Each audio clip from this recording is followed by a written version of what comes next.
All right, let's talk about the big one. It's the showdown that's been brewing in every developer's mind.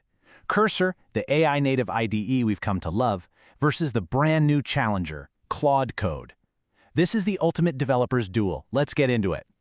So, if you're anything like me, you've been using Cursor and feeling like you have superpowers. You're coding faster than ever, but then Anthropic drops Claude Code. And the hype. I mean, it is everywhere. You see people ditching their entire IDE for a terminal, and that FOMO starts to creep in. You're probably thinking, wait, should I switch? And how in the world could a command line tool possibly compete with a full-blown IDE? Well, we wanted to cut right through all that noise. So we spent the last few weeks, and let's be honest, a good bit of money on subscriptions, using both of these tools side by side on real projects. Our goal here is simple: to give you the real story so you can figure out which one, if any, is actually right for your workflow. Okay, let's kick things off with the most fundamental difference between them. And honestly, if you only take one thing away from this, it should be this: their core philosophy. It's all about whether the AI is an enhancer or a controller. When you open Cursor, it feels like coming home, right? Because it's literally built on top of VS Code. You've got your files, your tabs, your terminal, everything's where it should be. The AI just lives inside your comfort zone. Claude Code is a whole different beast. Forget the graphical interface. There isn't one. It's just you, a terminal prompt, and an AI agent that's waiting for your instructions. And that leads to this crucial idea. Think of Cursor as the ultimate co-pilot.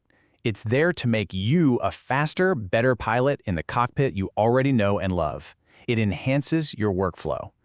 Claude Code, though, that's more like handing the keys over to a self-driving car. You give it a destination, and it takes control to get you there. Understanding that one difference is the key to everything else. So with that big idea in mind, how does it actually play out when you're in the trenches, actually writing and editing code? Let's get into the nitty-gritty. With Cursor, you have options. A lot of them.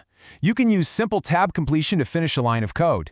You can highlight a whole function and say, hey, refactor this for me. Or, for the big stuff, you can bring in the agent to work across multiple files. It's all about giving you the right tool for the job with a ton of precision and control. And then you've got Claude Code. Its approach? One method. That's it. The prompt. Whether you want to change one variable or refactor the entire code base, you do it the exact same way, by telling it what you want. Now, I know what you're thinking. That sounds kind of limited, right? But here's the twist. For those massive, project-wide changes, that single-minded focus is its superpower. It sees the whole picture as one job, and it is shockingly good at it. This totally changes how you edit, too. In Cursor, if the AI makes a little mistake, no big deal. You just click in, change it yourself, and you can see a nice little diff view of what the AI suggested. With Claude Code, if something's not quite right, well, your only move is to reprompt it. You have to talk to it again. It's fantastic for big revisions, but if you just want to change a single variable name, it's not exactly efficient. All right, rapid fire round. Let's talk about what's under the hood. We're talking models, money, and maybe most importantly, how do these things actually understand your code base? This table breaks it down pretty clearly. For model access, Cursor is a playground. You can use models from OpenAI, Anthropic, Google, you name it. Claude Code is strictly Anthropic only, so flexibility versus consistency. Pricing is another big one. Cursor is usage-based, which can sometimes lead to surprise costs. Claude bundles it all together, but your coding and chatting use the same pool of credits. And finally, how they get smart about your code is totally different. Cursor indexes your project into embeddings beforehand, while Claude Code just reads files and imports on the fly as it needs them. Okay, so we've looked at the philosophy, the workflow, the tech specs, so what's the bottom line? Let's put it all together and figure out which tool wins this duel. Here's the verdict on Cursor. It is, without a doubt, an incredible tool for making a developer faster at their day-to-day work. It's all about that polish, those quick iterations, and having precise control when you're deep in the weeds. Think of it as an accelerator for your own skills.